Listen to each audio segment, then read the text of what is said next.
He's a good friend of the show. I'm very proud he's here. Right before the show, I had an interview with no other than Markus Schulz.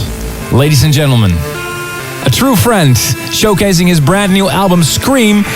And all the screaming that I can hear at the moment is in the middle of the night when my baby daughter decides to make some noise.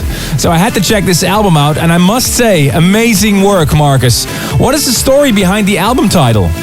Well, there are a couple of those. One was describing a lot of what was going on inside my head when spending all those long nights in the studio. The second is that I've taken a lot of inspiration from the fans who are so supportive and give their all at any gig that I play. So my mindset creating the melodies and building everything around that was to hopefully generate the emotional reactions where someone would be on the dance floor and want to scream along with their friends at the top of their lungs. Hey, but I don't see any Unicorn Slayers.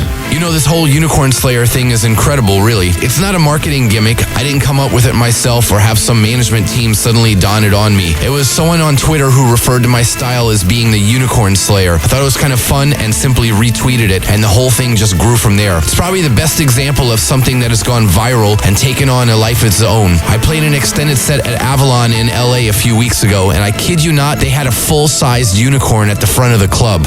You've worked on your album with the Cold Harbor guys, Elevation, Coma, and Mr. Pitt. Does working with these young talents influence your studio flow? Yeah, absolutely. Many of your listeners will know that I go way back with Elevation, thanks to the success of Clear Blue back in the day. He has an incredible knack of coming up with most incredible melodies, so it was great to get him back into the studio and feed off his ideas. Coma and Mr. Pitt are starting to create their own legacies at the moment, and it's always inspiring to interact in person with younger producers, because, you know, they bring new ideas to the table that have never been heard before. I think that's generally the idea of what I try to do, not just with these collaborations on the album, but with the Cold Harbor label overall. Give these young producers a platform and an opportunity to shine to the world.